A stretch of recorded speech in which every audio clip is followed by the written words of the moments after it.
3 years.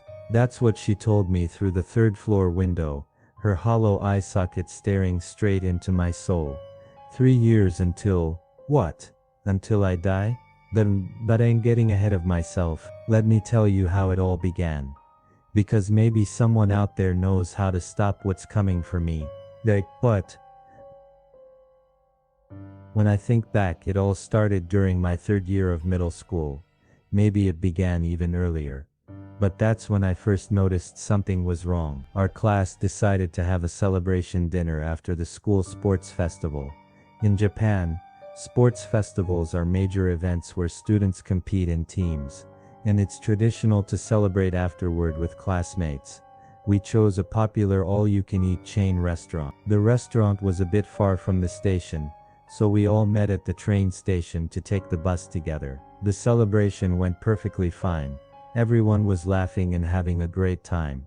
Around 9 p.m., we decided to head home. That's when I realized I had a problem. I didn't have enough money for the bus fare.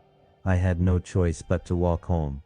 2 of my classmates, Steven and Marcus, offered to walk with me. The 3 of us started the long walk back. We talked about random things along the way. I remember we discussed who had crushes on whom, and some video game strategies. We were chatting normally, when suddenly all 3 of us stopped talking at exactly the same moment. Let me be clear about something. I don't believe in ghosts or supernatural phenomena. I'm usually the skeptical type, but what I felt at that moment was so intense that even I knew something was seriously wrong. I could tell Steven and Marcus felt it too. We continued walking in complete silence. That's when we saw the source of that horrible feeling. There was a woman sitting on a bench, wearing all white. I immediately knew she wasn't human. She looked like she was in her 20s, but where her eyes should have been, there were just black empty holes. The bench she sat on was in a strange location. It wasn't a proper bus stop, just a random bench with only a vending machine nearby for light. The woman wasn't wearing any shoes. She sat in a crouched position, like she was hugging her knees. And she was staring directly at us. We couldn't move. We were completely frozen in place. After about a minute, she started walking toward us. That's when Steven screamed, "Hun!"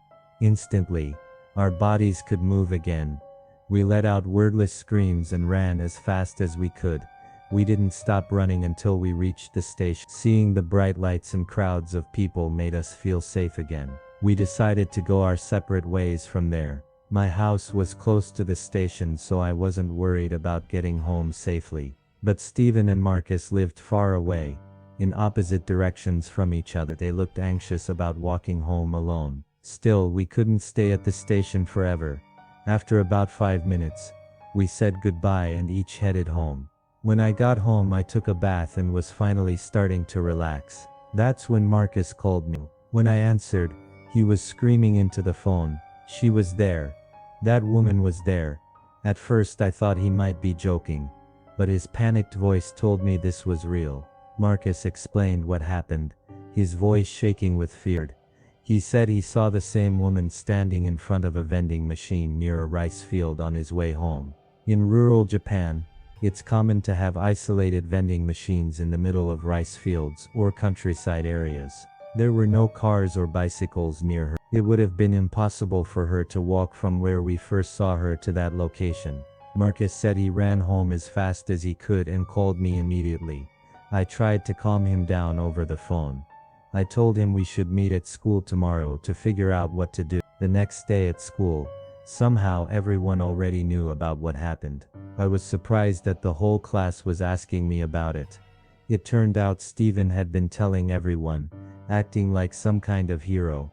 I pulled Steven aside and told him about Marcus's phone call. Steven agreed we should wait for Marcus to arrive before discussing it further, but then he went right back to bragging to our classmates. Marcus never came to school that day. Steven and I were worried, so we decided to visit his house. We rang the doorbell multiple times, but no one answered. There was no sign of anyone being home. We were concerned, but we thought he'd probably come to school the next day. Marcus didn't come the next day either. or the day after that. A month later, our teacher announced that Marcus had transferred schools. My mother was friends with Marcus's mother, so she told me what really happened. From the morning after our encounter, Marcus had been terrified of something. He had suffered a mental breakdown and couldn't function normally. That's when the supernatural incidents started happening to Stephen and me. I began experiencing sleep paralysis repeatedly. In my dreams, I would be in my bedroom when a green light would shine through my window. The light would fill the entire room, and then I'd wake up. Immediately after waking, I'd feel like someone was pressing down on my body. My wrists would feel like they were being grabbed, and I couldn't move at all. This would last for about an hour, before the sensation would suddenly disappear. I was so scared that I slept in my mother's bed that night. The next day at school, I told Stephen about this experience. Stephen had experienced exactly the same thing. This continued for about 2 months. Then one day, it just stopped completely. We thought it might come back, so we were anxious at first. But we were busy preparing for high school entrance exams, so we gradually forgot about it. Stephen and I went to different high schools. At my new school, I made a friend named Henry. We decided to go shopping together. I was excited to hang out with my new friend, so I immediately agreed. The next day, we went to a shopping mall together. The store we wanted to visit was in the basement level, so we took the elevator down. But something strange happened that day. The elevator felt like it was going down, but it never seemed to arrive. After about 5 minutes, the doors finally opened. We were back on the same floor where we started. Henry laughed and said, "Why didn't we go down?" But when I looked closely, his eyes weren't smiling at all. We didn't feel like shopping anymore, so we just went home. That night the sleep paralysis started again. But this time there was one difference. In my dream, I could see the woman in white sitting in the corner of my room. I tried to contact Stephen, but he had moved away and I didn't have his new phone number. This went on for another month, then stopped again. Time passed peacefully until my senior year of summer vacation. Henry and I decided to go beetle hunting in the mountain. In Japan, beetle hunting, especially for rhinoceros beetles, is a popular summer activity. My school was located near mountains, so I knew the best spots and times to find them.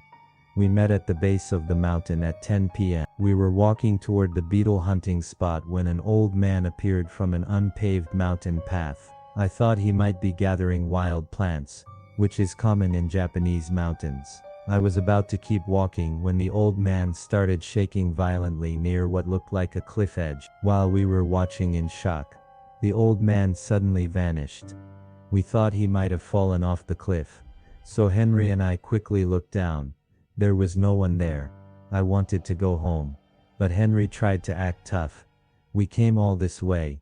Let's catch at least one beetle before we leave." So we decided to continue to the beetle hunting spot. We were heading to an observation deck, where beetles were known to gather, but we noticed something was wrong. The path to the observation deck had disappeared. We were getting seriously scared now. We decided to take the shortest route down the mountain, which went past the shrine. In Japan, mountain shrines are common spiritual sites, often considered sacred places.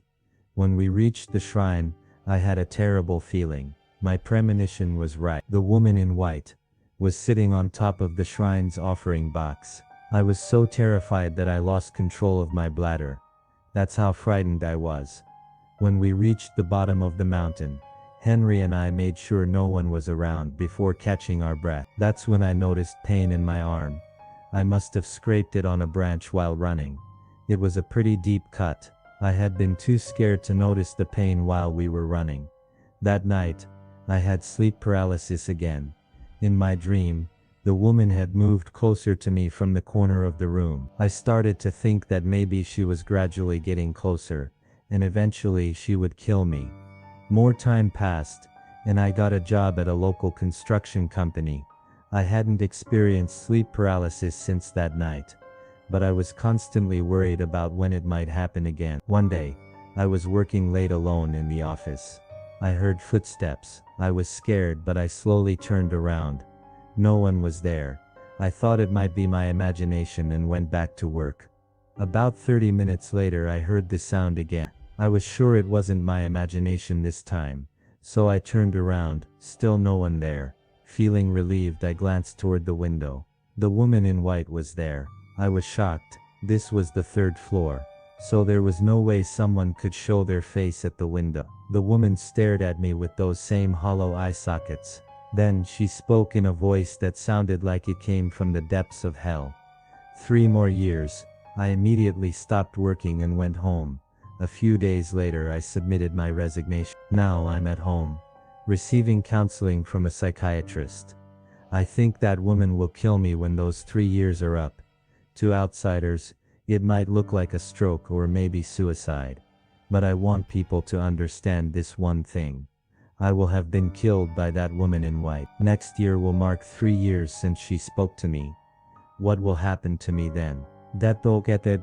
So that's my story. 3 years, he said. And I'm running out of time.